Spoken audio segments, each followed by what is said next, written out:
A very good morning to all. Myself Firdaus Ahmed, Assistant Professor, Department of Physiology, Surendranath college. আজকে আমি তোমাদের সামনে যে ভিডিওটি নিয়ে এসেছি সেটি হলো সেল মেমব্রেন, আর যেটাকে আমরা বাংলায় বলি কোষ পর্দা। তো সেল মেমব্রেন এই ব্যাপারটা যদি তোমরা খুব ভালোভাবে বুঝতে পারো তাহলে কিন্তু তোমাদের বায়োলজি সাবজেক্টটা পড়তে অনেক সুবিধা হবে, কারণ বায়োলজিটাকে মলিকুলার লেভেলে পড়তে অনেক সুবিধা হবে এবং তুমি যত ভালো করে সব কিছুকে বুঝতে পারবে তত তোমার এই সাবজেক্টের প্রতি ইন্টারেস্টটা বাড়বে। সেটা অলরেডি আমি আগেও বলেছি। তো আজকে আমি বোঝাতে চাই যে কিভাবে কতটা ডিটেলসে কিভাবে এগোবো। তো দেখো এখানে এই যে স্ট্রাকচারটা দেওয়া আছে এটা সবাই জানো যে এটা একটা মেমব্রেনের ছবি। হ্যাঁ, মেমব্রেনটাকে আমি একটা জাস্ট লাইক ডায়াগ্রামেটিক্যালি প্রেজেন্ট করেছি এবং এই মেমব্রেনের বাইরে হচ্ছে তোমার এক্সট্রা সেলুলার ফ্লুইড, ভেতরে সেলের পার্টটা আছে ইন্ট্রাসেলুলার ফ্লুইড। এবং এই মেমব্রেনটা এমনভাবেই সেল তৈরি করেছে যে যেটার ভেতর দিয়ে কোনো রকম পোলার মলিকুল পাস করতে পারবে না, কিন্তু নন পোলার মলিকুলগুলো ইজিলি পাস আউট করতে পারবে। নর্মালি যেমন পোলার মলিকুল সোডিয়াম বা ওয়াটার এরা কিন্তু পাস করতে পারবে না, কিন্তু তারা যদি সেল থেকে কোনো পারমিশন পায় তাহলে কিন্তু তারা পাস করতে পারে এবং তাদের নির্দিষ্ট চ্যানেলের মাধ্যমে। ওই জন্য দেখা যাচ্ছে যে সেল মেমব্রেন যেটা করে থাকে কিছু মলিকুলকে পাস করিয়ে দেয়, কিছু মলিকুলকে পাস করতে দেয় না। তার জন্য এটাকে আমরা আবার সেমি পারমেবল বলি, কিন্তু এটা অতটা সত্য নয়।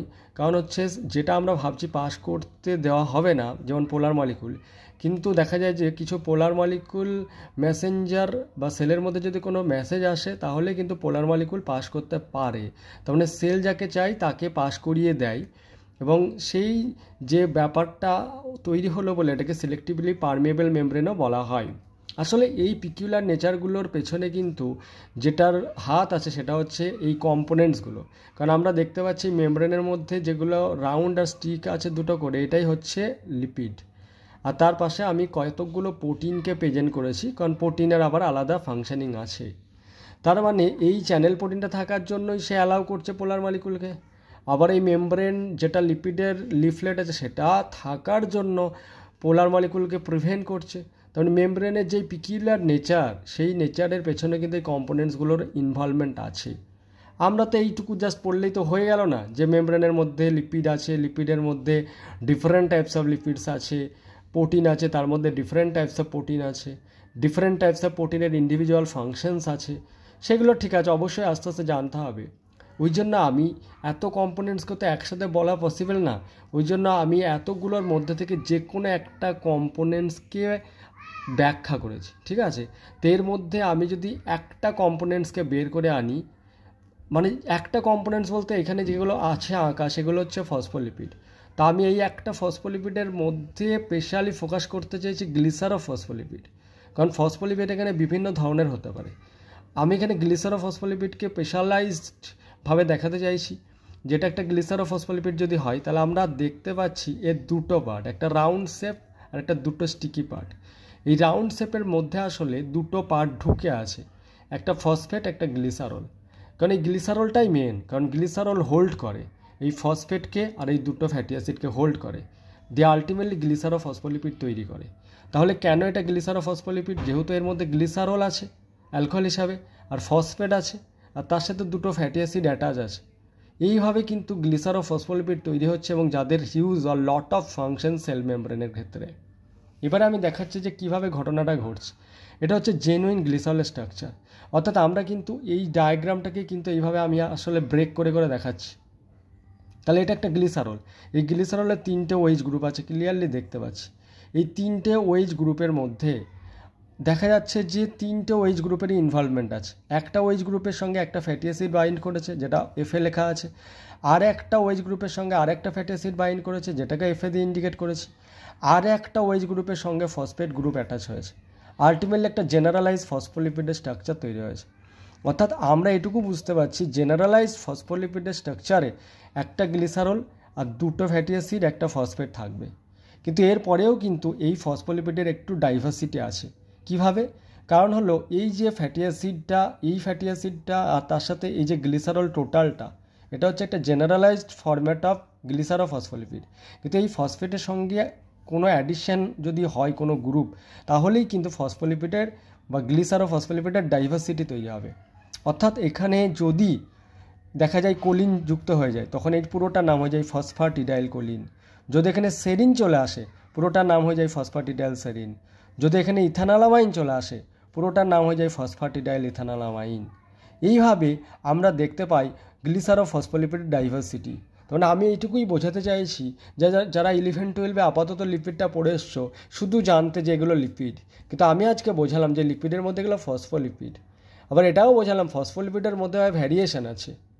যদি ফসফোলিপিডের মধ্যে অ্যালকোহল হিসেবে গ্লিসারল থাকে তাহলে সেটা গ্লিসারোফসফোলিপিড, সেটা স্ফিঙ্গোসিন অ্যালকোহল হিসেবে থাকলে স্ফিঙ্গোলিপিড, স্ফিঙ্গোফসফোলিপিড, সেটা পরে আসবো।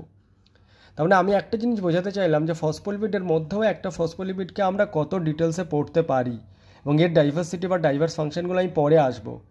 এবারে আমি আসি, এখানে ক্লিয়ারলি দেখা যাচ্ছে এটা একটা অ্যালকোহল যেটা আমাদের সেলের সাইটোপ্লাজমের মধ্যে রিয়াকশানগুলো হয়, এবং এখানে দেখা যাচ্ছে ফ্যাটি অ্যাসিড ক্লিয়ারলি দেখা যাচ্ছে, কারণ COOH গ্রুপের সঙ্গে যদি একটা হাইড্রোকার্বনের একটা লার্জ চেন থাকে তখনই সেটাকে আমরা বলি ফ্যাটি অ্যাসিড।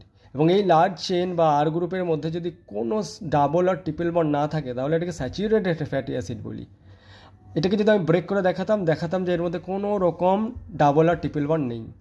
এখানে যদি আমরা আসি তাহলে কিন্তু ক্লিয়ারলি দেখতে পাচ্ছি একটা ডাবল বন্ড আছে, একটা জায়গায় দুটো ডাবল বন্ডও থাকতে পারে, তিনটে ডাবল বন্ডও থাকতে পারে, সেক্ষেত্রে সেই ফ্যাটি অ্যাসিডগুলো ডিফারেন্ট টাইপস হয়ে যায়। তো যাই হোক, ডাবল বন্ড থাকলেই সেটা আনস্যাচুরেটেড ফ্যাটি অ্যাসিড।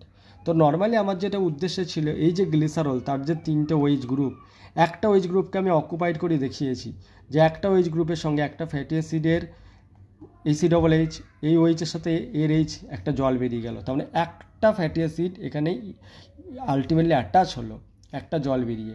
তাহলে সেম ঘটনাটা আবার হবে, একটা জল বেরিয়ে আর একটা ফ্যাটি অ্যাসিড অ্যাটাচ হবে, সেম ঘটনা আবার হবে, ফসফেট যুক্ত হবে। ঠিক আছে, এইভাবে কিন্তু সেল মেমব্রেনের যে ডাইভার্সিটি ফসফোলিপিড বা গ্লিসারোফসফোলিপিডের ডাইভার্সিটি সেটা তৈরি করে। ওকে, অর্থাৎ আমরা যদি ফসফোলিপিড এইভাবে পড়াশোনা করে নিই যে মেমব্রেন ফসফোলিপিডের মধ্যে তো আমি একটা ক্যাটাগরি বোঝালাম শুধু গ্লিসারোফসফোলিপিড, সেই গ্লিসারোফসফোলিপিডের আবার ডাইভার্সিটি আছে এইখানে যে এক্সট্রা আছে তার উপর ভিত্তি করে।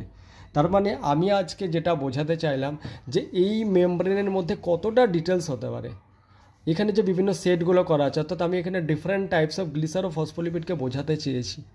সাপোজ একটা এক্সাম্পল বলি, যেমন দেখা যায় হয়তো যে ফসফাটিডাইল সেরিন হচ্ছে এমন একটা গ্লিসারোফসফোলিপিড যেটা ইনার মেমব্রেন লিফলেটেই পাওয়া যায়, মানে ইনসাইডেই পাওয়া যায়, যেটা সেল সিগন্যালিং বা আদার্স অন্যান্য ফাংশনিংয়ের সাথে যুক্ত।